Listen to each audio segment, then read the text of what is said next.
Assalamualaikum warahmatullahi wabarakatuh. Baik teman-teman sekalian, kita akan lanjutkan JavaScript kekinian kita. Kita sudah sampai di asynchronous JavaScript ya. Terakhir kita di XML HTTP request, sebuah objek untuk memanggil secara asinkronus sebuah API endpoint, fake API ini ya, fake API JSON placeholder yang isinya to-dos. Nah, kemudian teman-teman, sebetulnya XML HTTP request ini bisa jalan sinkronus dan asinkronus ya. Kalau yang ini kan kalau kita tes di sini, kalau kita tes teman-teman, XML HTTP request ini berjalan async atau sinkronus statement satu gitu kan. Kita copy beberapa, 2, 3, 4, dan 5. Kemudian saya ambil ini, taruh di bawah. Ini untuk membuktikan apakah XML HTTP request ini asinkronus atau sinkronus ya teman-teman. Statement 1, 2, kalau sinkronus kan berarti dia jalan dari atas ke bawah ya. Statement 1, 2, kemudian nunggu ini selesai, baru statement 3 dijalankan, statement 4, statement 5. Kalau asinkronus kan statement 1, statement 2, kemudian yang ini diambil dulu, kemudian jalankan statement 3, statement 4, statement 5. Setelah selesai dia ngelawat ini, dia akan tampil ya.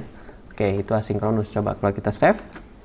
Nah, ternyata XML HTTP request ini berupa asinkronus teman-teman. Tuh lihat 1, 2, 3, 4, 5. Berarti dia langsung lanjut dari 1, 2, 3, 4, 5. Kemudian yang ini selesai dipanggil. Tetap ini dipanggil di setelah statement 2. Tetapi karena belum selesai dipanggil, maka dia akan ditampilkan di akhir statement 5 teman-teman. Itulah asinkronus.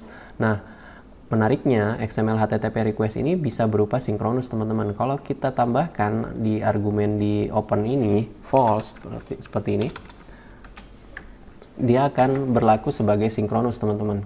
Kalau kita lihat berarti statement 1, 2, kemudian ini, kemudian 3, 4, 5 teman-teman.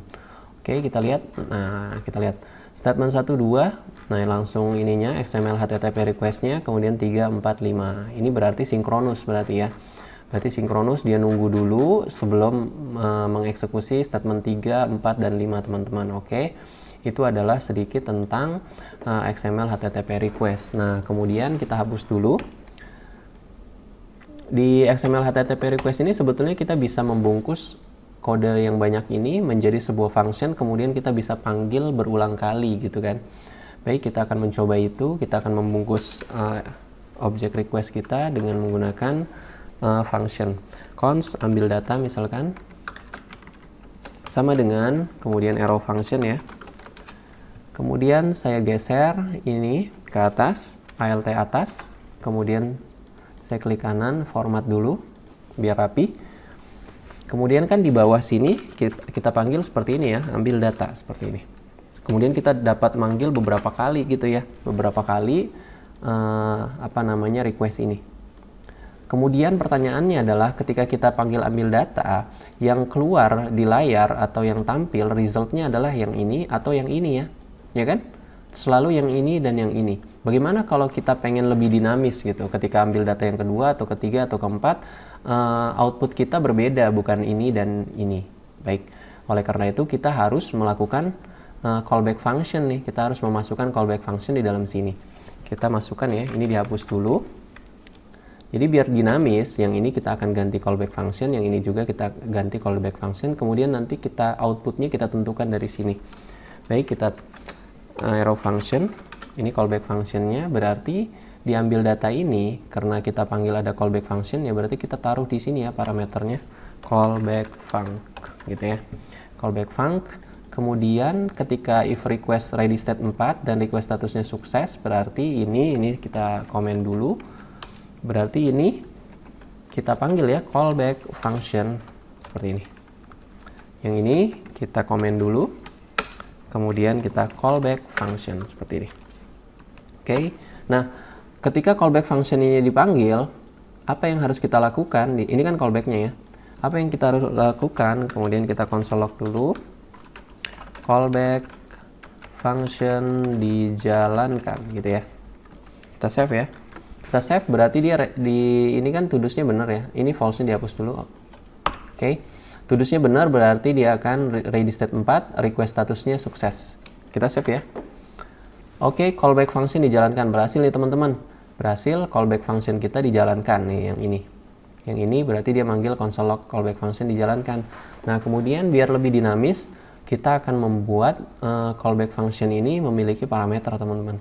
Agar yang tampil nanti request response text atau pesan errornya. Caranya adalah di dalam sini parameter callback functionnya kita buat dua parameter yaitu error dan data. Error dan data ini akan dipasing di sini ya. Oke, berarti di sini kalau error berarti ini error nggak? Request ready state 4 dan request status sama dengan 200 berarti kan sukses ya. Berarti ini bukan error.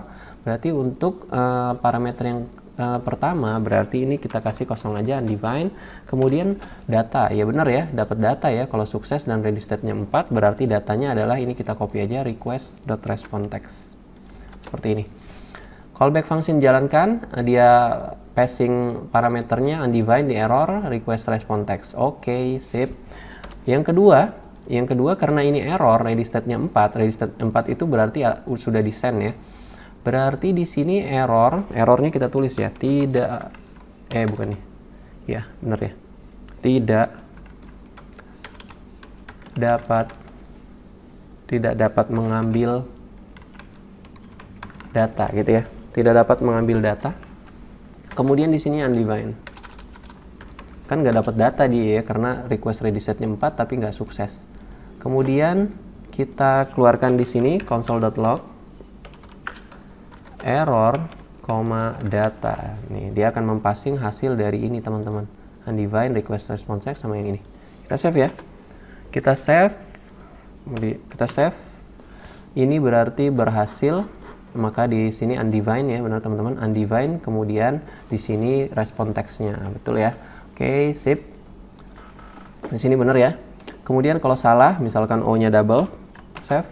Oke, tuh, callback function jalankan, tidak dapat mengambil data undefined. Nah, kita pengen undefined-nya ini nggak muncul ya. Tadi juga ketika sukses, undefined-nya juga muncul ya. Nah, kita pengen nggak muncul. Bagaimana caranya? Ini kita hapus dulu. Kita akan melakukan pengecekan di dalam sini. Kita akan melakukan pengecekan ya di dalam sini. Berarti if error yang ini, error ini ya. Jika dia ketemu error, ya. If error, maka console.log error. Console.log error, ini error, sip. Oke, else console.log data. Jadi kalau error dia tampilkan pesan errornya aja ya. Kemudian kalau nggak error berarti tampilkan datanya, teman-teman. Oke, kalau ini error ya, O-nya double, save. Tidak dapat mengambil data, teman-teman. Oke, sekarang kita ke sini, betulkan dulu, save. Tuh, tampil kan? Tampil JSON-nya, teman-teman. Oke, sip ya. Oke, itu adalah cara membuat function kita ini menjadi lebih modular ya, lebih modular dengan callback function ini. Nah, kemudian kita akan sedikit membahas tentang JSON ya. Tentang JSON data, karena pertukaran antara server kan berupa JSON ini ya, JavaScript Object Notation. Sebetulnya dia bukan JavaScript Object, dia sebuah teks ya yang berbentuk seperti JavaScript Object, tapi bukan JavaScript Object ya. Coba kalau kita lihat di sini kan user ID itu kan, lihat ini diawali dengan kutip 2 ya, kutip 2 teman-teman. Kalau JavaScript Object enggak, kalau JavaScript Object key-nya enggak dikutip, kemudian value-nya baru dikutip, kecuali yang angka ya. Oke, seperti itu ya. Jadi ini bukan JavaScript Object, teman-teman. Oke. Nah, kalau kita coba di sini, kita akan membuat sebuah data.json seperti ini.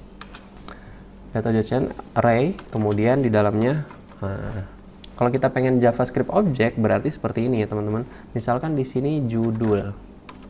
Gitu ya. Titik 2, nah di sini judul bukunya gitu kan, kemudian koma, author atau penulisnya misalkan Sir Arthur gitu ya, misalkan contoh. Nah seperti ini salah ya, karena Visual Studio Code memberitahu bahwa ini bukan JSON ya, ini bukan JSON. Oke. Ini adalah sebuah harusnya JSON nih, tapi kita masukinnya JavaScript object, teman-teman. Oke. Baik, kita akan membuat ini menjadi sebuah JSON ya. Berarti JSON itu harus kutip 2 seperti ini. Misalkan title titik 2 seperti ini ya. Judul bukunya misalkan judul bukunya titik 2, kutip 2 dulu. Judul bukunya gitu ya. Kemudian koma, author, titik 2, Sir Arthur, seperti ini. Oke, kalau mau bikin lagi di bawah, gini ya. Yang terakhir di JSON harus komanya dihilangin. Title, judul bukunya 1 gitu kan. Autornya misalkan Andrea Hirata misalkan, seperti ini. Atau kalau kita berupa angka, misalkan login gitu kan, angka begini. Ini bisa ya di JSON. Oke, kita hapus dulu. Kemudian kita simpan ya, kita simpan. Nah, kita pengen ngambil di app.js ini, kita nggak ke ini endpoint yang di luar ya. Kita pengen ngambil dari data .json ini. Kita pengen menge-fetch ini nih, data yang ini. Kita ambil ya, taruh di sini. Berarti data.json. Kita save. Tuh kan, tampil ya.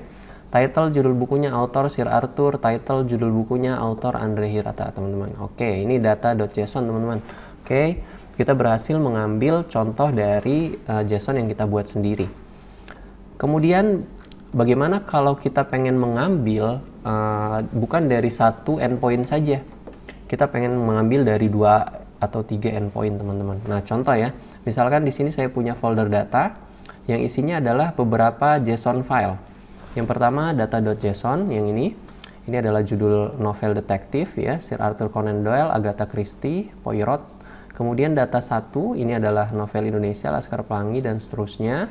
Kemudian data 2.json adalah game lawas ya, game zaman dulu mungkin. Mungkin teman-teman tahu ya, ini game zaman dulu ya, ketika saya bermain game ketika di zaman dulu ya, di PlayStation 1 mungkin ini ya. Ini data 1 dan data.json. Oke. Baik, kita akan ngambil ya, kita akan ngambil data dari data.json tadi di folder ini ya. Oke, contoh ya, misalkan kita pengen ngambil data.json. Seperti ini, kita save. Nah, dapat ya. Text A Study Scarlet, author Sir Arthur, text The Murder Orient Express. Nah, kita ingin mengambilnya itu ketiga-tiganya. Maksudnya ketika ini udah selesai, kita pengen ngambil yang data 1 JSON. Kemudian setelah data 1 JSON selesai, data 2 JSON-nya kita ambil gitu teman-teman ya. Kita pengen seperti itu. Kita pengen mengambil beberapa endpoint ya. Ini contoh endpoint aja, tapi di dalam lokal server kita ya, di dalam lokal server kita ini. Baik. Berarti kita harus membuat ini menjadi lebih dinamis. Ambil datanya ini harus lebih dinamis. Kita akan membuat ini parameter ini menjadi lebih dinamis dengan URL parameter di atas ini ya. Berarti kita tambahin di sini sebelum callback kita harus memasukkan URL-nya. URL dari endpoint yang pengen kita fetch ya, kita pengen ambil. Oke, setelah itu, nah ini sudah benar. Kemudian yang ini aja kita benerin ya. Kita benerin di sini. Oke. Di sini console log error dan data.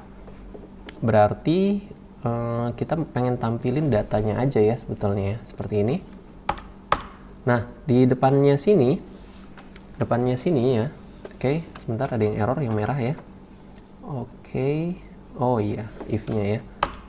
Ini hapus. Sip. Di depannya sini berarti kita harus panggil URL ini ya, URL ini. Oke, kita sudah membuat ini menjadi dinamis dengan memasukkan URL, teman-teman. Parameter ini berarti akan dimasukin ke sini. Berarti kita harus menambahkan parameter URL di sini. Berarti di sini adalah koma, salah, sini, depan sini, koma, data.json. Ini data yang pertama ya, data.json. Kemudian dia manggil error atau data, kita panggil hasilnya aja ya. Kita panggil hasilnya aja, kita cek dulu format dokumen biar rapi. Oke, kita save. Oke, kepanggil ya. Kepanggil ini apa namanya data 1 data ini, data.json. Oke. Oh ya, sebelumnya kita pengen datanya di parsing dulu, bukan sebagai JSON tapi dijadiin JavaScript object, teman-teman. Nah, ketika dia sukses di sini ya, ketika dia sukses ini dihapus saja karena sudah tidak kita pakai. Kita akan parsing dulu, const data sama dengan json.parse. Ngeparse apa? Kita masukin parameternya ngeparse request response text. Berarti kan yang hasilnya ini JSON ya. Kemudian kita masukin sini. Tuh, seperti ini. Oke, sip ya. Data, kalau kita console.log type of data seperti ini. Save. Objek, teman-teman. Nah, kita akan merubah ini menjadi JavaScript object ya. Dengan menggunakan parse, dia akan berubah menjadi JavaScript object. Kita hapus, oke. Nah, kemudian di bawah sini sudah berhasil ya kita memanggil data yang pertama. Kemudian kita akan memanggil yang kedua, yaitu setelah console log data kita panggil lagi ambil data, kemudian callback functionnya jangan lupa seperti ini, ambil data, ya kan? Di sini error, koma data. Kemudian di sininya adalah URL-nya, teman-teman. Oke. data1.json seperti ini. Nah, ini console log data lagi. Sama ya. Nah, seperti ini. Oke, kita save ya. Kita save. Tuh, yang kedua dipanggil juga. Yang kedua dipanggil, teman-teman. Oke, lanjutkan. Yang ketiga. Ketiga berarti dipanggil di dalam sini ya. Ambil data. Berarti data. Sebentar, ini callback-nya dulu biar nggak lupa, biar nggak error garis-garisnya ini. Kemudian di sini koma data2.json seperti ini error, koma data, error, koma data. Di bawahnya sini console.log data. Save. Kita format dokumen dulu biar rapi. Save. Kita lihat ketiga-tiganya kita panggil, teman-teman. Jadi kita sudah memanggil dari 3 endpoint yang berupa JSON di server lokal kita dengan menggunakan function ambil data yang kita buat tadi, ya kan? Tetapi permasalahannya adalah tuh lihat, kita melakukan sebuah callback function yang banyak sekali, teman-teman ya. Jadi ambil data dimulai, kemudian callback function. Nah, di dalam callback functionnya ini ternyata ada function yang memanggil callback lagi. Dan di dalamnya juga ada function memanggil callback lagi, begitu. Ini namanya callback hell ya, teman-teman. Jadi kalau kita pengen manggil lagi yang keempat, berarti kita harus manggil lagi nih, callback lagi di dalamnya. Nah, sepertinya itu cara yang tidak bagus ya, tidak elegan. Nanti selanjutnya kita akan melakukan cara yang lebih elegan untuk memanggil beberapa endpoint ya di dalam JavaScript. Baik, teman-teman sekalian, kita akan lanjutkan pembahasannya. Yang kita terakhir membahas ini ya, callback hell. Jadi ketika kita ngambil beberapa endpoint yang ada di local server kita, data.json, data1.json, data2.json seperti ini, dia mulai membentuk seperti segitiga ya. Kalau kita pengen mengambil lagi data3.json, nanti akan semakin segitiga gitu ya. Dan ini yang dinamakan callback hell ya. Lama-lama kode kita menjadi sangat susah dibaca. Baik, ada cara yang lebih elegan dibanding menggunakan seperti ini. Kita akan mengenal yang namanya promise ya. Kita akan mengenal yang namanya promise di JavaScript. Baik, ini ada slide, kita tampilkan dulu. Baik, promise di JavaScript. Apa sih promise di JavaScript? Promise di JavaScript dapat kita analogikan sebagai misalkan kita seorang penulis buku ya. Kita seorang penulis buku, bayangkan Anda adalah seorang penulis buku dan fans Anda menunggu siang dan malam untuk kedatangan buku terbaru Anda. Untuk membuat mereka puas, Anda berjanji kepada mereka akan mengirimnya ketika sudah rilis. Jadi mereka ngejar-ngejar Anda nih, buku terbaru Anda kapan akan dirilis. Kemudian Anda memberikan mereka list, ya kan?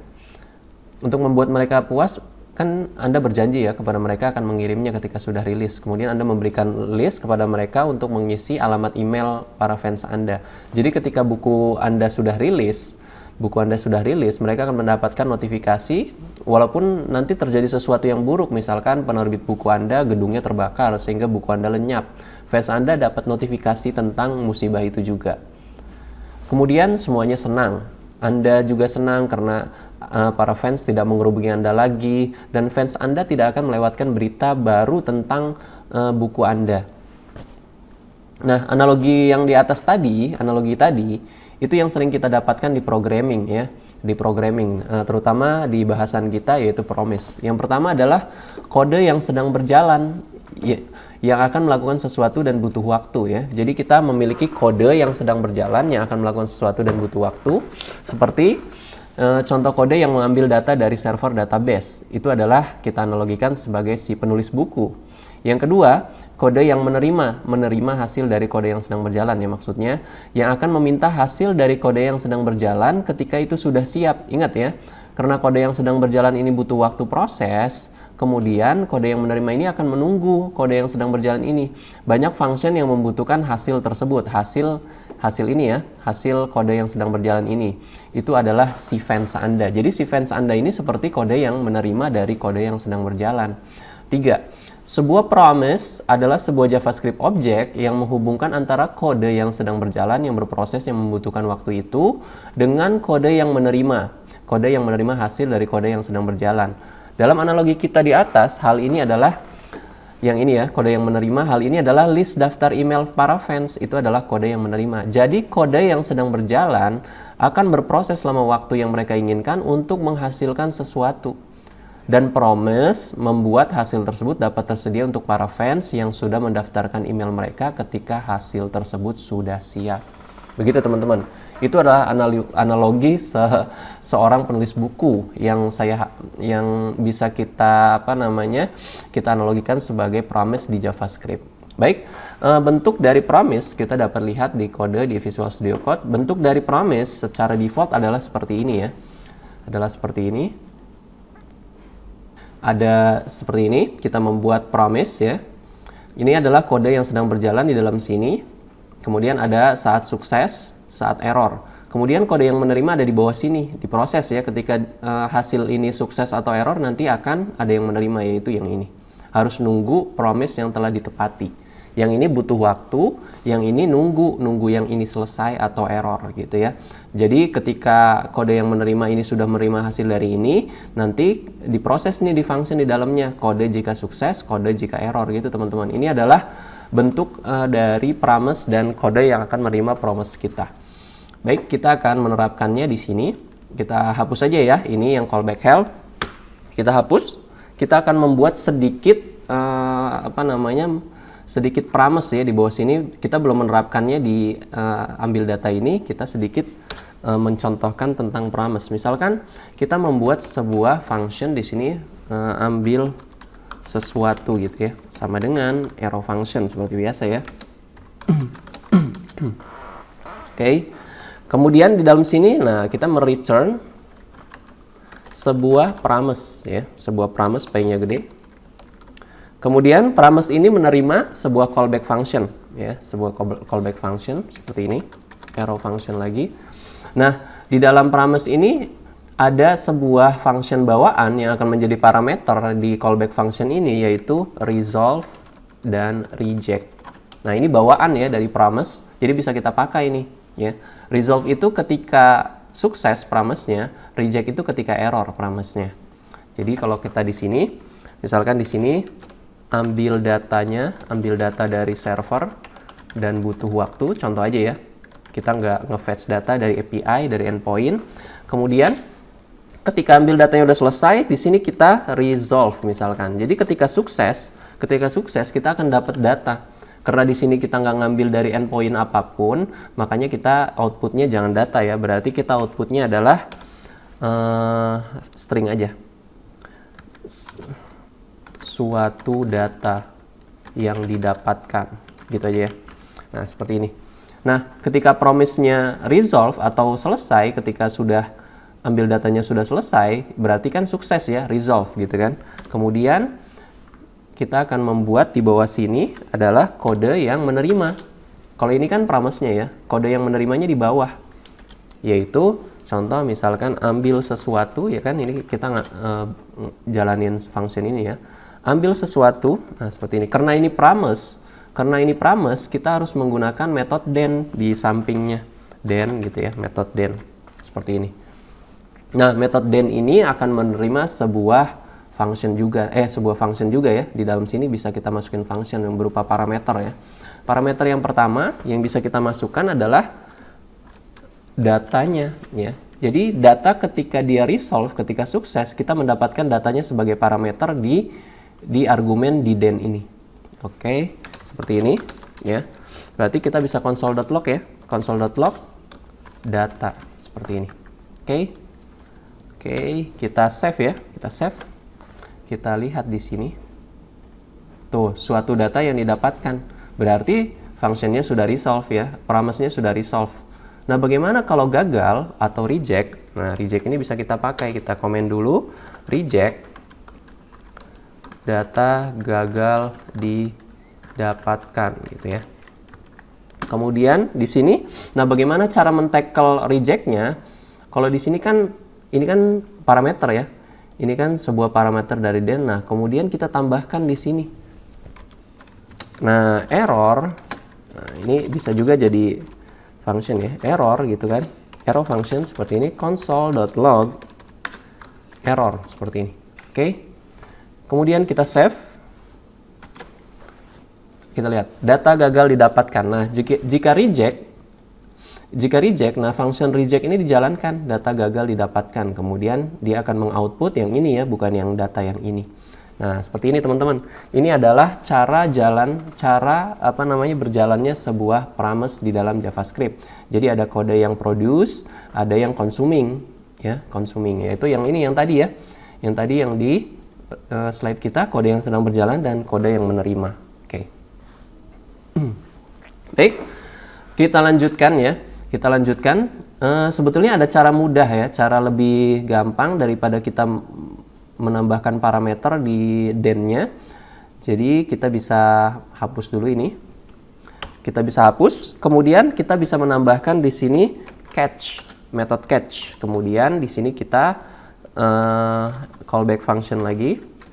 Kemudian seperti ini, console.log. Nah, ini lebih enak dibaca ya dibanding yang tadi, error. Nah, seperti ini teman-teman.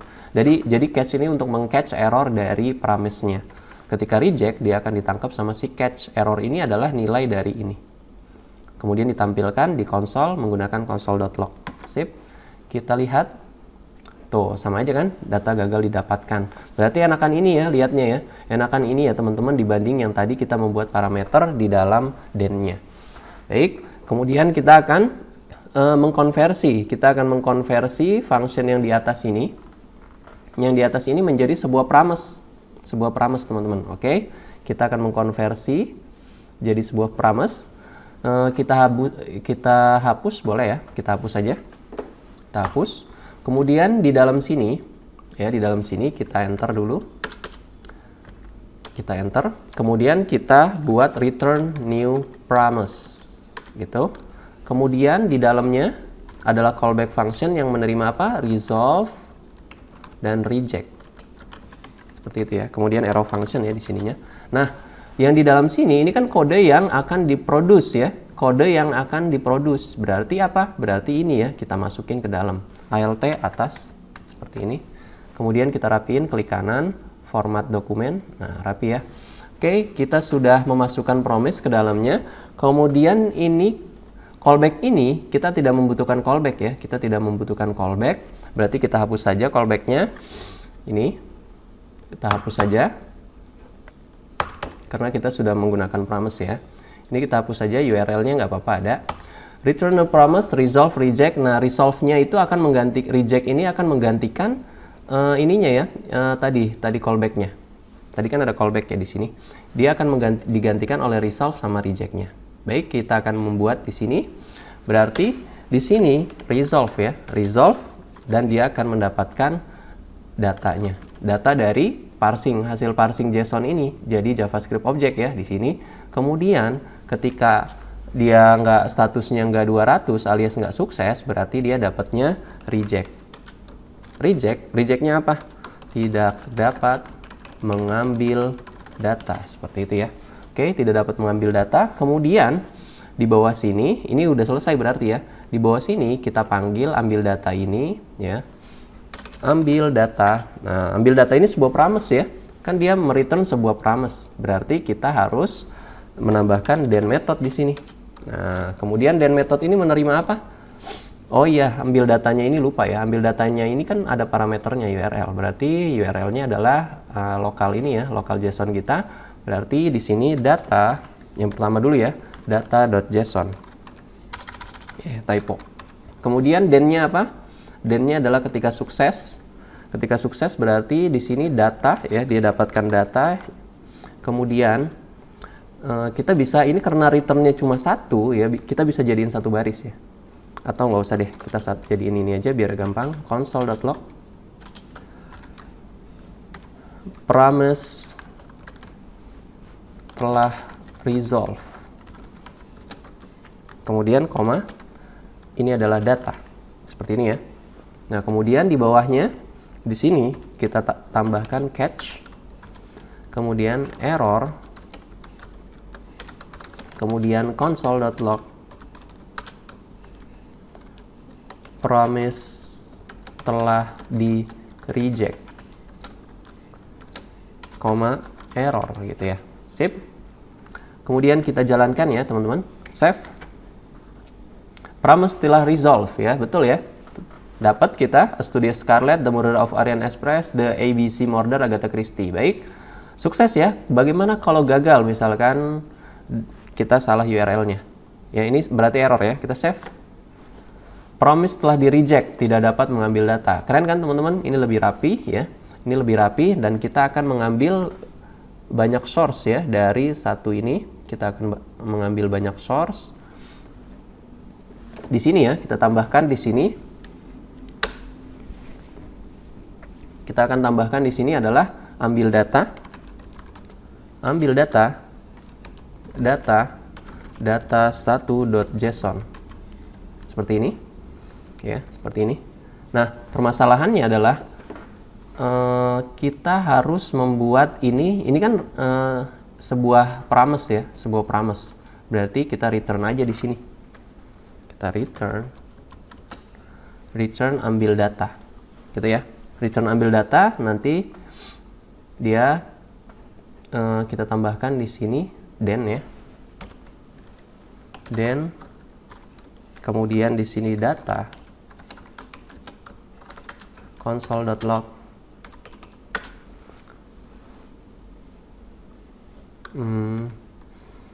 promise 2 telah resolve titik 2 data gitu ya. Seperti ini. Kalau error satu aja ya. Jadi yang ini untuk yang then ini untuk men-tackle yang gini. Sedangkan yang ini kan yang untuk men-tackle yang ini ya. Oke, ini dibenerin dulu. Promise 2 telah resolve, kemudian promise 3 ya, berarti di sini ambil data, kemudian URL-nya data2.json, kemudian return ya, return karena ini adalah sebuah promise, kemudian kita tambahkan di sini then lagi. Kemudian di sini data, dia dapat data dari data JSON 2 ya. Kemudian di sini kita kasih callback-nya lagi console.log data. Nah, begini teman-teman. Ini adalah chaining ya. Chaining promise. Jadi kita ngambil yang pertama, kemudian di chain lagi, return ambil data, dapat lagi datanya, return ambil data lagi, dapat datanya. Oh iya, ini harus ada tulisannya ya. Biar jelas, ini adalah promise 3 misalkan. Oke. Sip, kita save ya, kita save. Tuh, promise telah resolve, promise telah resolve, promise telah resolve. Ini ada Laskar Pelangi, ada Studio Scarlet, ini ada Final Fantasy. Oke, baik. Seperti ini ya, dibanding yang tadi callback ini lebih enak dibaca teman-teman. Oke, bagaimana kalau error? Misalkan errornya di data 1 ya, misalkan data ini ya, kita save. Nah, errornya cuma di sini aja, ya kan? Promise telah di reject. Yang ini resolve. Yang pertama resolve ya. Yang pertama resolve, Yang kedua error ya. Yang kedua error, kemudian memunculkan promise setelah di reject tidak dapat mengambil data. Yang ini error ya. Yang ini error. Sip ya. Oke, yang ini error. Oke, save. Nah, itu ya teman-teman. Ini adalah promise di JavaScript.